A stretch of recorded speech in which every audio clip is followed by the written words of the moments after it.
Bonjour, je suis le docteur David Barouk.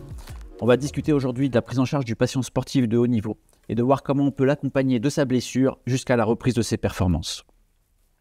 Les sportifs de haut niveau mettent leur corps sous une contrainte physique importante, que ce soit à l'entraînement ou à la compétition, ce qui fait que le risque de blessure est extrêmement fréquent. Après les Jeux Olympiques de Rio, par exemple, il y a une étude qui a montré que 3/4 d'entre eux avaient déjà eu un arrêt d'au moins une semaine pendant leur période de préparation et 40% d'entre eux, presque la moitié, avaient déjà eu presque 2 blessures tout au long de leur carrière. Elles sont de deux types, ces blessures. Elles peuvent être soit accidentelles, c'est-à-dire aiguës, liées à un traumatisme qui n'était pas attendu, soit liées à de l'usure ou un surmenage de leur corps et donc avec des blessures qui se chronicisent. Quoi qu'il arrive, dans les deux cas, il faut qu'on soit capable de leur proposer une prise en charge rapide et précise qui associe ou non la chirurgie, mais qui s'accompagne de tout un tas d'autres mesures qu'on va évoquer. Le CIO définit la blessure comme une contrainte, comme une plainte nouvelle du sportif. Et le médecin du sport qui va prendre en charge ce patient doit faire une évaluation rapide pour pouvoir poser un diagnostic et réfléchir à une stratégie thérapeutique. Il utilise alors son réseau pour pouvoir proposer au patient un soin précis et rapide. Mais avant de prendre la décision du traitement à donner, il faut savoir que deux axes principaux accompagnent ce parcours. C'est d'une part réfléchir à l'impact psychologique que peut avoir la blessure sur la carrière du sportif. Il ne faut pas tomber dans le catastrophisme lié à la blessure, il faut que le sportif puisse faire face à ce qui lui arrive et donc il faut l'accompagner sur ce terrain-là. Et d'autre part, il ne faut pas négliger les conditions physiques du sportif dans l'attente de sa réparation et donc l'accompagner également sur de la préparation physique, que ce soit un maintien de la musculature, de la motricité, mais également de l'hydratation et de la nutrition. Une fois que la décision thérapeutique est définie, elle peut être soit conservatrice, c'est-à-dire avec des médicaments, de la kiné ou du repos, soit une option chirurgicale peut être nécessaire. Et quand c'est le cas, il faut que celle-ci, elle soit moderne, utilise des techniques mini-invasives comme l'arthroscopie par exemple, pour pouvoir diminuer la douleur et accélérer la récupération après l'intervention. Alors, est-ce que cette chirurgie est spécifique ? La réponse est non. Les patients sont opérés de la même façon.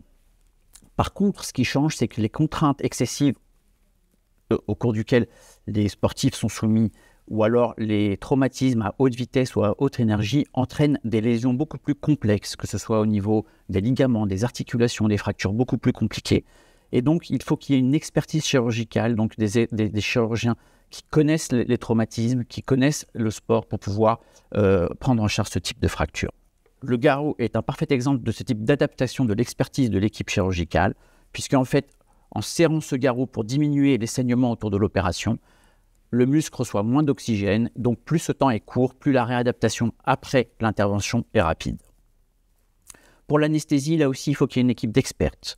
En plus des mesures communes à toutes les anesthésies, il faut réfléchir à la qualité, à la rapidité de la récupération qu'on peut proposer après. L'anesthésie loco-régionale s'adapte parfaitement également dans cette stratégie, puisque aujourd'hui, grâce au guidage échographique et à l'utilisation d'anesthésiques locaux à faible concentration, les atteintes neurologiques sont quasi exceptionnelles. Toutefois, pour avoir le moins d'impact sur la récupération musculaire, il faut faire des blocs les plus distaux possibles et, si possible, uniquement sensitifs pour que le muscle puisse récupérer rapidement après. Là encore, les lésions sont exceptionnelles, mais elles existent quand même, donc il faut avoir un consentement du patient et de son staff, il faut bien l'informer des risques pour que tout le monde puisse être dans le même sens de prise en charge. L'équipe d'anesthésie doit aussi avoir une connaissance sur les médicaments qui sont positifs au test antidopage. Tous les ans, l'Agence mondiale antidopage publie une liste des médicaments qu'il faut éviter, mais malheureusement, certains sont indispensables pour la réalisation d'une anesthésie. Donc l'équipe doit connaître quels médicaments il utilise, quelle est la durée d'élimination de ces médicaments, et donc savoir si le patient sportif de haut niveau a une compétition à venir, et il ne faut pas que ces médicaments soient positifs au test antidopage réalisé après, de manière à ne pas compromettre la performance du sportif ou alors compromettre sa réputation.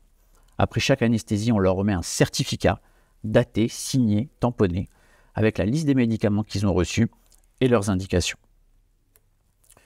La prise en charge de la douleur après les interventions, là aussi, elle n'est pas spécifique. Elle repose sur une prise en charge médicamenteuse habituelle. Et là encore, en ayant à l'esprit que certains peuvent être positifs au test antidopage. Et donc, c'est bien de les associer à des mesures non médicamenteuses comme l'application de froid, qui diminue l'inflammation, diminue la douleur, ou alors les systèmes de compression également, qui diminuent le risque d'hématome et donc accélèrent la récupération après l'opération. En ce qui concerne le suivi post-opératoire, il faut être vigilant sur le risque de complications infectieuses, notamment l'infection de l'articulation qu'on appelle l'arthrite septique, qui peut être très très grave puisqu'elle peut abîmer le cartilage et donc entraîner un arrêt prématuré de la carrière des sportifs. Il faut savoir que le risque d'arthrite septique, il est 10 fois plus fréquent chez les sportifs de haut niveau que dans la population générale. Les conditions ne sont pas très claires, mais probablement liées à un environnement à une modification de l'environnement bactérien cutané des sportifs. Aujourd'hui, avec les nouvelles techniques d'anesthésie, de chirurgie, les patients sont sur pied très rapidement, reprennent une marche rapide, ce qui fait que les complications thromboemboliques, donc les phlémites, sont de moins en moins fréquentes. Et donc l'indication des anticoagulants n'est plus systématique. Aujourd'hui, on a des médicaments qui se prennent par voie orale, par la bouche, qui simplifient encore la prise en charge post-opératoire. Enfin, une fois l'intervention réalisée, une fois l'intervention réalisée, la récupération post-opératoire s'oriente autour de 3 axes. La rééducation, qui doit être assez précoce mais progressive, qui repose sur un renforcement musculaire et une rééducation fonctionnelle adaptée à chaque sport. L'objectif de cette rééducation, c'est de minimiser le risque de surblessure.